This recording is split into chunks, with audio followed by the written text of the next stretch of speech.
Hello दोस्तों, कैसे हैं आप सब। आशा करते होंगे आप बिल्कुल ठीक हैं। आज का जो मेरा वीडियो रहेगा इसमें हम पढ़ेंगे एमसीक्यू क्वेश्चन के बारे में। जैसे आपको पता भी है कि हम एमसीक्यू जो क्वेश्चन करवा रहे हैं वो आपके चैप्टर वाइज हैं। ठीक है, पिछले जो मैंने वीडियो डिस्कस किया था उसमें हमने पढ़ाया था आपको ये सारे, मैं आपको बता दूँ ये सारे टॉपिक हम ऑलरेडी डिस्कस कर चुके हैं।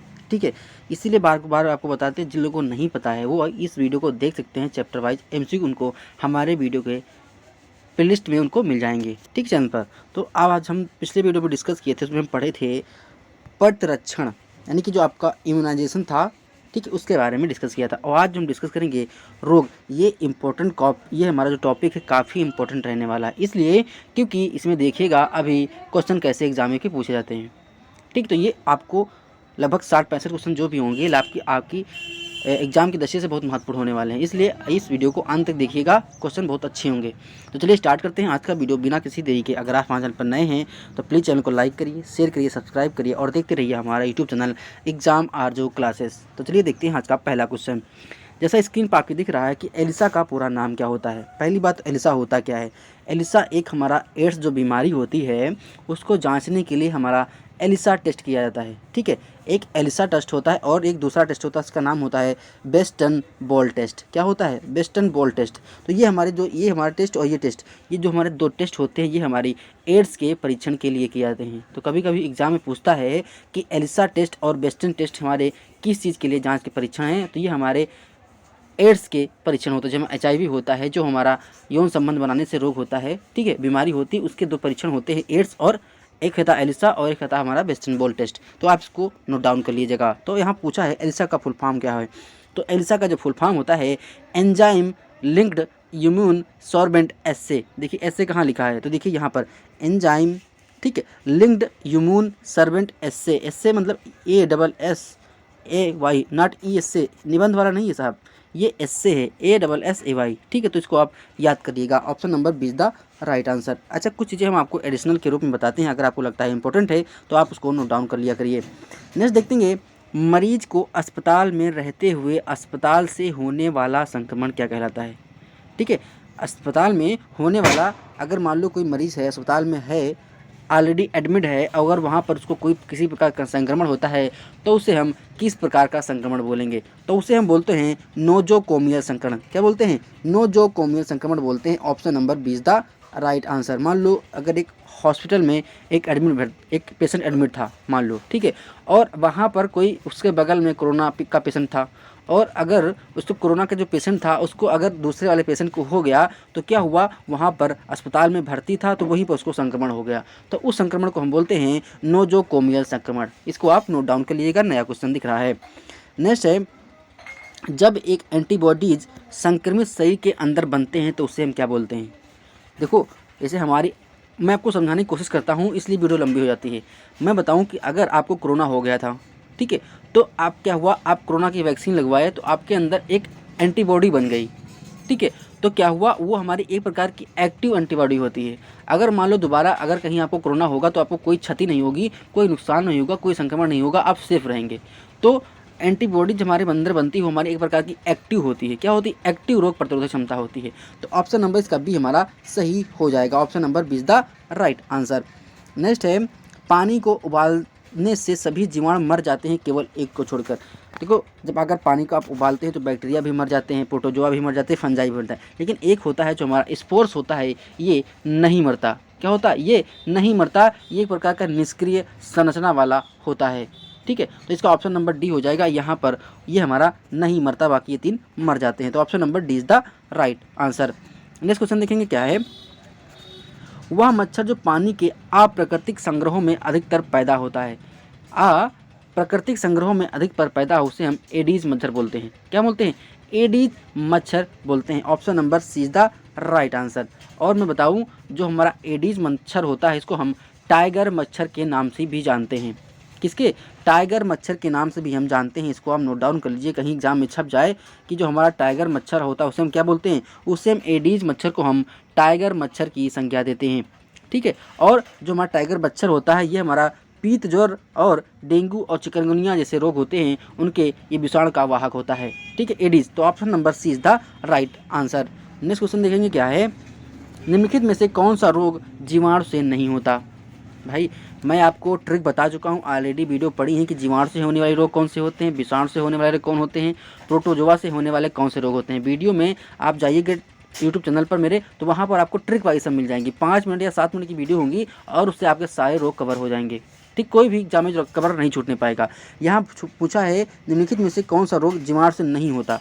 तो देखो, जो मलेरिया हमारा वायरस होता है, काली खांसी टाइफाइड, ये हमारे जीवाणु रोधी होती हैं। ठीक है, तो ऑप्शन नंबर इसका सी सही हो जाएगा। ये हमारा नहीं होता, ये हमारा ऑप्शन नंबर सी, ये मलेरिया नहीं होता। नेक्स्ट देखेंगे क्या है, असुरक्षित जल से फैलने वाली बीमारियां सभी हैं सिवाय। ऐसी कौन सी बीमारी है, अगर आप गंदा पानी पिएंगे तो आप बीमार हो जाएंगे, लेकिन ऐसी कौन सी बीमारी है जो जल जनित बीमारी नहीं है? तो हैजा होता है, जल जनित बीमारी होता है।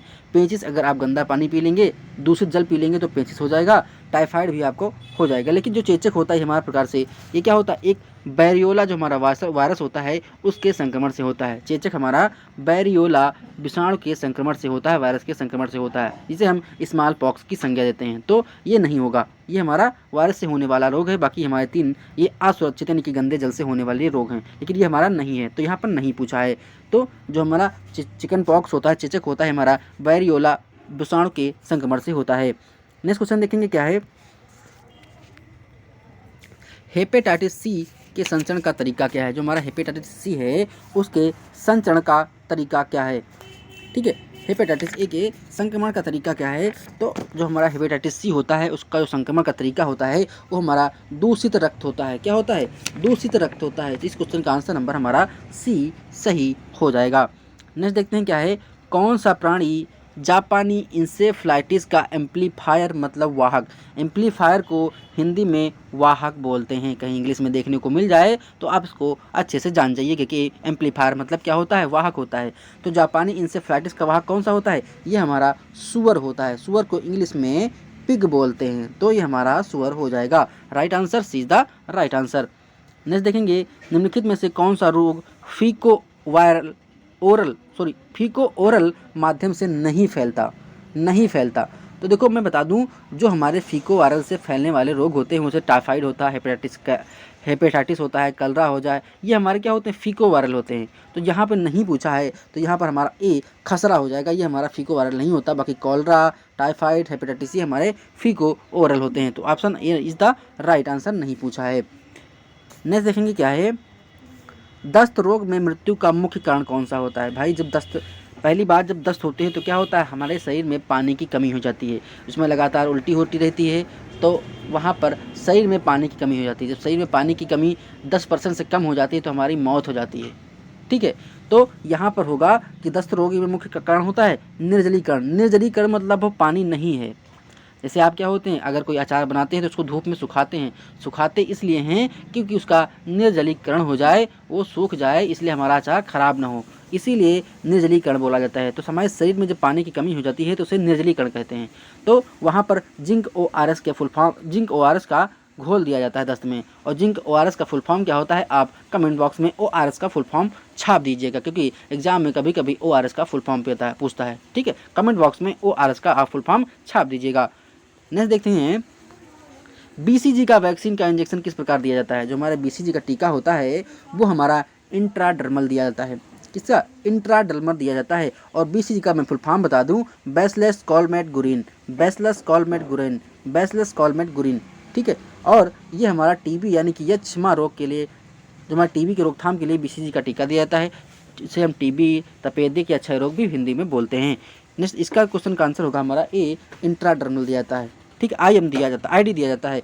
नेक्स्ट देखेंगे, कोपलिक स्पॉट किस बीमारी में देखने को मिलते हैं? जो हमारी कोपलिक स्पॉट होते हैं ये हमारी एक बीमारी होती है, मीजल्स यानी कि खसरा, उसमें देखने को मिलते हैं। इसमें होता है कि जो हमारा कोपलिक स्पॉट होता है ये मुंह के अंदर अंदरूनी हिस्से में आपको लाल सतह पर नीले सफ़ेद केंद्रों की तरह मतलब छोटे छोटे दाग दिखने लगते हैं, जिसे हम मुंह के अंदर से, मतलब मुंह है आपका, मुंह के ऊपर तालू होता है तो उसमें वहाँ पर हल्के हल्के आपको नीले या लाल सफ़ेद दाग दिखाई देंगे, जिसे हम कोपलिक स्पॉट बोलते हैं। तो ये हमारा मीजल्स का एक लक्षण होता है। तो ऑप्शन नंबर सी हमारा करेक्ट हो जाएगा। Option number see the right answer. Next देखेंगे, निम्नलिखित में से कौन सा लक्षण डेंगू बीमारी का नहीं है?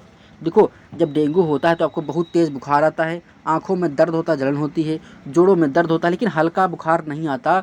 डेंगू में बहुत तेज़ बुखार आता है, इसीलिए डेंगू को हड्डी तोड़ बुखार भी कहते हैं, क्योंकि इसमें क्या होता है, आपका शरीर बहुत ज़्यादा दर्द करता है, जितने भी आपके जॉइंट्स होते हैं वो बहुत ज़्यादा दर्द करते हैं। डेंगू में होता क्या है, जो आपके प्लेटलेट्स होते हैं वो डाउन हो जाते हैं, ठीक है, शरीर में जो ब्लड में प्लेटलेट्स होते हैं वो डाउन हो जाते हैं, इसीलिए वहाँ पर डेंगू हो जाता है। डेंगू में जल्दी बहुत तेज़ बुखार आता है, आंखों में जलन होता है और आपकी हड्डी दर्द करनी यानी कि आपके जोड़ दर्द करते हैं। तो यहाँ पर नहीं पूछा है तो हल्का बुखार नहीं आता, तो option number B is the right answer. Next देखेंगे क्या है, बीबीएम का फुल फॉर्म क्या होता है। बीबीएम का फुल फॉर्म क्या होता है, जो हमारा बीबीएम का फुल फॉर्म होता है वैक्सीन वायरल वाया मॉनिटर, ठीक है, वैक्सीन वायल मॉनिटर होता है। Option number B is the right answer, option number B is the right answer. Next देखेंगे क्या है, किसी वस्तु सतह को कोरोना वायरस से संक्रमण मुक्त किस रासायनिक पदार्थ द्वारा किया जाता है, यानी कि अगर कोरोना वायरस को संक्रमण हो गया है तो वहाँ पर हम ऐसा कौन सा रासायनिक पदार्थ यूज़ करेंगे जिससे हमारा कोरोना वायरस का जो संक्रमण है उससे हम ख़त्म कर पाएँ। तो वहाँ पर सोडियम हाइपोक्लोराइड एक नाम का रासायनिक पदार्थ होता है जिसका हम यूज़ करते हैं। तो option number D is the right answer. Next है, मल्टी ड्रग रेजिस्टेंस ट्यूबरक्लोसिस के इलाज की अवधि कितनी होती है। तो कम से कम हमारी लगभग 1.5 से 2 साल का होता है। तो यहाँ पर देख लीजिए 1.5 से 2 साल मतलब 18 से 24 माह। अगर आपको 18 माह मतलब 1.5 साल और 24 माह मतलब 2 साल, 24 माह मतलब 2 साल, तो आप समझ लीजिए कम से कम 1.5 से 2 साल कहीं देखने को मिल जाए ऑप्शन में तो 1.5 से 2 साल, अन्यथा आप 18 से 24 माह लगाएंगे। तो इस क्वेश्चन का आंसर ऑप्शन नंबर सी सही हो जाएगा। नेक्स्ट देखते हैं क्या है, कोविड-19 यानी कोविड-19 बीमारी का कारक क्या है। जो हमारे कोविड है इसका मैंने बताया ये हमारा वायरस से होने वाला रोग था। सभी कोरोना में चिल्ला रहे थे कोरोना वायरस हो गया, तो वही से वायरस से होने वाला रोग है।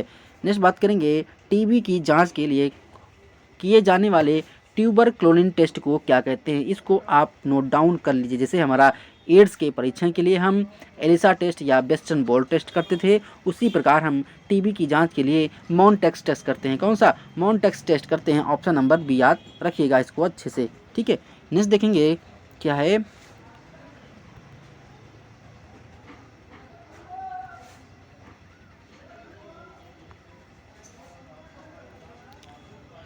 टाइफाइड की बीमारी का पता लगाने के लिए कौन सा टेस्ट किया जाता है। यानी टाइफाइड को अगर बीमारी का पता लगाना है तो आप कौन सा टेस्ट करेंगे, तो उसे हम वायरल टेस्ट बोलते हैं, WADIL वायरल।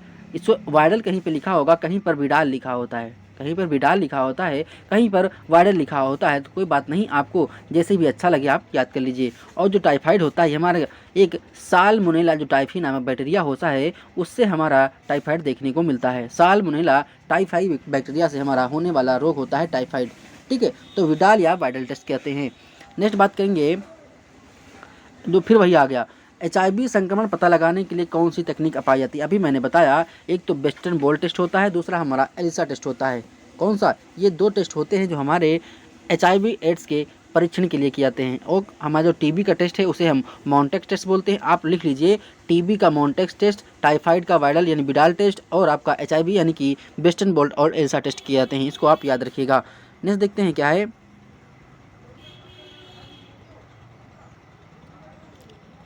किसी दिए गए भौगोलिक क्षेत्र के भीतर किसी बीमारी या संक्रामक एजेंट की निरंतर उपस्थिति को कहा जाता है। जो हमारी निरंतर उपस्थित होती है उसे क्या बोलते हैं, महामारी बोलते हैं इसे, किसी भी भौगोलिक क्षेत्र के लिए। ऐसे हमारा कोरोना था एक प्रकार का पैंडेमिक था, पैंडेमिक को हिंदी में महामारी बोलते हैं, ठीक है। तो इस क्वेश्चन का आंसर आप option number B is the right answer. Next देखेंगे क्या है, वह व्यक्ति जानवर वस्तु या पदार्थ जिससे संक्रामक एजेंट गुजरता है या पोषिता में प्रसारित किया जाता है उसे हम क्या बोलते हैं। मतलब देखो अगर कोई संक्रामक एजेंट है, मान लो कोई कोरोना का वायरस हो था, वो कैसे फैल रहा था, उसका किसी न किसी प्रकार से स्रोत था। तो यहाँ पर जो राइट आंसर होगा वो option number B is the right answer, स्रोत हो जाएगा। Option number B is the right answer. Next है, राष्ट्रीय वेक्टर जनित रोग कार्यक्रम में डाट डाट को छोड़कर निम्नलिखित बीमारियां शामिल हैं। तो जो हमारा राष्ट्रीय वेक्टर जनित कार्यक्रम था उसमें आपकी मलेरिया, चिकनगुनिया तथा जापानीज इंसेफ्लाइटिस शामिल था। और जापानीज इंसेफ्लाइटिस का जो वाहक होता है वो हमारा सुअर होता है, ठीक है। तो इसमें कौन कौन सी शामिल थी, मलेरिया शामिल थी, चिकनगुनिया शामिल थी, जापानी इंसेफ्लाइटिस लेकिन शामिल नहीं थी, छोड़कर बोला है। तो यहाँ पर जो राइट आंसर होगा वो कुष्ठ रोग हो जाएगा। ये हमारा राष्ट्रीय वेक्टर जनित रोग कार्यक्रम में शामिल नहीं था, ठीक है। तो इसको आप right answer B is the right answer. Next देखेंगे, कालाजार बुखार के काटने से फैलता है, यानी जो हमारा कालाजार बुखार होता है वो किस मक्खी से काटने से होता है? तो आपकी एक आती है सैंड फ्लाई, यानी कि बड़ मक्खी। कहीं पर आपको इंग्लिश में देखने को मिल जाए कि सैंड फ्लाई को हिंदी में हम बड़ मक्खी से नाम से जानते हैं, तो यहाँ पर जो राइट आंसर होगा option number C sand fly या बड़ मक्खी हो जाएगा। ठीक है, इसको आप याद रखिएगा। तो क्वेश्चन नंबर 25 का ऑप्शन नंबर सी करेक्ट हो जाएगा। नेक्स्ट क्वेश्चन देखते हैं क्या है। संदेश प्रसारित करने वाले व्यक्ति को निम्नलिखित कहा जाता है। ये सभी जानते हैं। एक मान लो एक होता है इनकोडर तथा डिकोडर, जो संकेत को आगे बढ़ाता है, फैलाता है, प्रसारित करता है, उसे हम एनकोडर बोलते हैं। क्या बोलते हैं? एनकोडर। और जो संदेश को प्राप्त करता है उसे हम डिकोड बोलते हैं। तो ऑप्शन नंबर इसका ए सही हो जाएगा, encoder. Option number A is the right answer. Next question देखेंगे क्या है। वैक्सीन वायल मॉनिटर, अभी मैंने बीबीएम का फुल फॉर्म बताया था, बीबीएम का, वही ये है बीबीएम। वैक्सीन वायल मॉनिटर का जो प्रमुख उद्देश्य होता है वो क्या होता है? सुनिश्चित करें कि गर्मी से क्षतिग्रस्त टीकों की प्रशासित नहीं किया जाना सकते। यानी आपने देखा होगा कि गांव में जो आशा बहू आती हैं, एनएम वगैरह, वो एक जब पोलियो की खुराक पिलाना होता है तो डिब्बे में पोलियो का ड्रॉप लेकर आती हैं। इसलिए लेकर आती हैं क्योंकि वहाँ पर टेम्परेचर मेंटेन करना होता है। तो इसका जो वैक्सीन वायल मॉनिटर का जो मुख्य उद्देश्य था कि ऐसी कोई वैक्सीन जो हमारी निम्न तापमान पर रहती है, अगर वो उच्च तापमान पर चली गई है और ख़राब हो गई है तो उसको किसी में लगाया ना जाए, यानी कि उसको रोका जाए। जो हमारे टीके ख़राब हो गए हैं उनको रोका जाए, वो किसी को लगने ना पाएँ। तो यही हमारा क्या था, वैक्सीन वायल मॉनिटर का जो मुख्य उद्देश्य था, वो अगर कोई भी टीके गर्मी की वजह से ख़राब हो गए हैं तो किसी में प्रशासित ना हो, किसी को लगाए ना जाए। तो यही उसका मुख्य उद्देश्य था। तो option number C is the right answer हो जाएगा। नेक्स्ट क्वेश्चन की बात करें अगर, तो यहाँ एक संक्रामक एजेंट द्वारा आक्रमण और रोग के पहले संकेत का प्रकट होना और रोग के लक्षण के बीच के समय अंतराल को कहा जाता है। उसे हम क्या बोलते हैं? उष्मायन की अवधि बोलते हैं। क्या बोलते हैं? उष्मायन की अवधि। तो option number B is the right answer, उष्मायन की अवधि बोलते हैं। क्या बोलते हैं? उष्मायन की अवधि। नेक्स्ट क्वेश्चन देखेंगे क्या है। चिकनगुनिया वायरस लोगों में फैलता है। जो हमारा चिकनगुनिया होता है ये सभी लोग जाते हैं। कैसे फैलता है? मच्छर के काटने से हमारा चिकनगुनिया होता है। Option number B is the right answer. Next हमारा है हेपेटाइटिस डी संक्रमण तभी होता है जब व्यक्ति डाट के लिए पॉजिटिव हो। तो जब हेपेटाइटिस डी तभी होगा जब व्यक्ति हेपेटाइटिस बी से ऑलरेडी क्या होगा? इन्फेक्ट होगा, संक्रमित होगा। तो ऑप्शन नंबर बी हमारा करेक्ट हो जाएगा। Option number B is the right answer. Next question की बात करें अगर, ग्राम ऋणात्मक जीवाणु का उदाहरण कौन सा है? जो हमारा ग्राम ऋणात्मक जीवाणु का उदाहरण कौन सा है? ये हमारा विब्रियो कॉलरी है। कौन सा है? विब्रियो कॉलरी है। ये हमारा एक प्रकार का जीवाणु है। तो option number C is the right answer हो जाएगा। नेक्स्ट क्वेश्चन की अगर बात करें, जील नील्सन तकनीक द्वारा किस स्थिति की पहचान की जाती है? जो हमारी जील नील्सन तकनीकी है उससे हम टीबी यानी कि क्षय रोग या तपेद रोग या एचमा रोग की पहचान करते हैं। तो ऑप्शन नंबर बी हमारा सही हो जाएगा। टीबी, क्षय रोग या क्षमा या तपेदिक रोग की जांच करते हैं, पहचान करते हैं। नेक्स्ट देखेंगे क्या है। नोसोकोमियल संक्रमण क्या है? अभी मैंने बता दिया पहले क्वेश्चन, तीसरे क्वेश्चन में हमने बताया था कि नोसोकोमियल संक्रमण क्या होता है। अस्पताल में अगर एक व्यक्ति को इन्फेक्ट है तो उसकी वजह से कोई दूसरा व्यक्ति अगर इन्फेक्ट हो जाता है, संक्रमित हो जाता है, तो उसे हम नोसोकोमियल संक्रमण बोलते हैं। तो ऑप्शन नंबर बी हमारा करेक्ट हो जाएगा। अस्पताल में होने वाले संक्रमण को हम नोसोकोमियल संक्रमण बोलते हैं। नेक्स्ट क्वेश्चन की अगर बात करें, बहुरूपता किस बीमारी में देखी जा सकती है? जो हमारी पोलियोमॉर्फिज्म जो होती है ये किस में देखने को मिलती है? ये हमारी छोटी चेचक में देखने को मिलती है। ठीक है, छोटी चिकन पॉक्स में देखने को मिलती है। ऑप्शन नंबर बी हमारा करेक्ट हो जाएगा। नेक्स्ट क्वेश्चन की बात करें, कौन सी कोशिकाएं विषाणु संक्रमित कोशिकाओं को मारकर जन्मजात प्रतिरक्षा में भाग लेती हैं? तो हमारी जो नेचुरल किलर सेल होती हैं, नेचुरल किलर सेल ये हमारी क्या होती हैं? विषाणु संक्रमित कोशिकाओं को मारकर जन्मजात प्रतिरक्षा में भाग लेती हैं। तो क्या हो गया? नेचुरल किलर सेल कोशिका। Option number C is the right answer. इसका फुल फॉर्म आप कॉपी में लिख लीजिएगा, natural killer cell. Next question की अगर बात करें, अस्पताल से होने वाले सर्वाधिक सामान्य संक्रमण से होता है, किसमें होता है? ऑप्शन नंबर बी, श्वसन प्रक्रिया में। भाई अस्पताल में सबसे ज़्यादा जो संक्रमण होता है वो हमारा श्वसन प्रक्रिया से होता है। क्योंकि जब मान लो एक अस्पताल में 20 पेशेंट एडमिट हैं और किसी 3-4 को मान लो श्वास संबंधी संक्रमण था, तो वहाँ पर एयर द्वारा संक्रमण ज़्यादा होता है, कॉन्टैक्ट बेस कम होता है। क्योंकि क्या होता है, वहाँ एयर फ्लो रहता है, तो एयर में जो संक्रमण होता है वही होता है जनरली। बाकी कोई संक्रमण देखने को नहीं मिलता क्योंकि एयर द्वारा वहाँ पर संक्रमण अधिक होता है अस्पताल में। ठीक है, तो इस क्वेश्चन का ऑप्शन नंबर बी हो जाएगा। श्वसन प्रक्रिया द्वारा संक्रमण अस्पताल में सबसे ज़्यादा देखने को मिलता है। जो अस्पताल में संक्रमण होता है उसे हम नोजोकोमियल संक्रमण बोलते हैं। तो option number D is the right answer. Next question की बात करें, निम्नलिखित में से कौन सा विषाणु कृंतकों द्वारा संक्रमित होता है। कृंतक क्या होते हैं? कृंतक हमारे दांत होते हैं, ठीक है। तो जो इबोला वायरस होता है उसका प्रसार जो कृंतक यानी कि रोडेंट्स द्वारा होता है। तो option number D is the right answer. Ebola is the right answer. Next question की बात करें, निम्नलिखित में से कौन सी बीमारी वायु जनित है, यानी कि वायु से होने वाली कौन सी बीमारी है। तो खसरा क्या है? हमारी वायु से होने वाली बीमारी है। बाकी हेपेटाइटिस ए, हैजा और टाइफाइड ये हमारे सारे जल से होने वाले बीमारी हैं, यानी कि जल जनित रोग हैं। दूषित जल का सेवन करेंगे तो हमको हेपेटाइटिस, हैजा और टाइफाइड ऐसे देखने को मिलता है। लेकिन जो हमारा खसरा है ये एक प्रकार का वायु जनित रोग है। बाकी ये हमारे 3 जल जनित रोग हैं। नेक्स्ट क्वेश्चन की बात करें, अगर नेक्स्ट क्वेश्चन क्या कह रहा है मेरा, निम्नलिखित में से कौन सा भक्षकाणु क्रिया यानी कि फोगोस्टिक क्रिया करता है। तो ये हमारा जो न्यूट्रोफिल होता है ये प्रकार का भक्षकाणु क्रिया करता है, यानी कि फोगोस्टिक क्रिया करता है। तो option number A is the right answer. Next question की बात करते हैं, इनमें से कौन सी बीमारी हवा के कणों द्वारा नहीं फैलती। हवा के कणों द्वारा नहीं फैलती। तो देखो जो हमारा पोलियोमाइलाइटिस होता है ये हमारा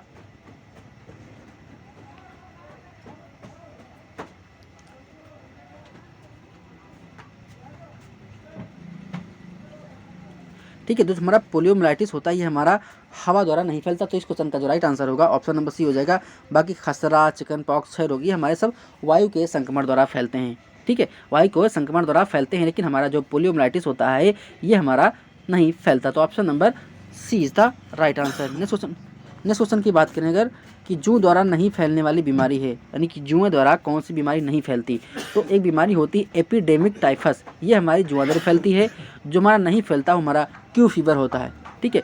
क्यू फीवर जो होता है ये हमारा जूं द्वारा नहीं फैलता। और जो क्यू फीवर होता है ये हमारा जैसे जानवर होते हैं, भेड़ हो गई, बकरी हो गई, तो उसके द्वारा जो हमारा फीवर होता है उसे हम क्यू फीवर बोलते हैं। क्या बोलते हैं? क्यू फीवर बोलते हैं, ठीक है,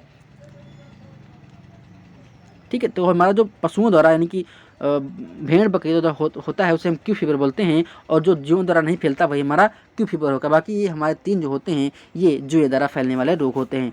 नेक्स्ट देखेंगे, अब यहाँ पर मैच कराने का आ गया, देखते भाई सूची। यहाँ पर जो पहला दिया है संक्रामक रोग है, यहाँ दिया है उद्भवन काल, उद्भवन काल दिया, आपको मैच कराना है, मैच करा रहे हैं। हैजा जो होता है ये हमारा 1 से 2 दिन तक रहता है, ठीक है। गला घोंटू, जो गला घोंटू बीमारी है 2 से 7 तक रहती है, बिल्कुल सही है। खसरा हमारा जो रहता है ये भाई 10 से 14 दिन रहता है। और गलसुआ यानी कि जो मम्स रहते हैं 14 से 18 दिन रहते हैं। तो देख लीजिए पहले का दूसरा ये भी सही है, ठीक है। और बी का पहला, तो ये ऑप्शन नंबर डी सही हो जाएगा। Option number D is the right answer. आपको मैच कर लेंगे।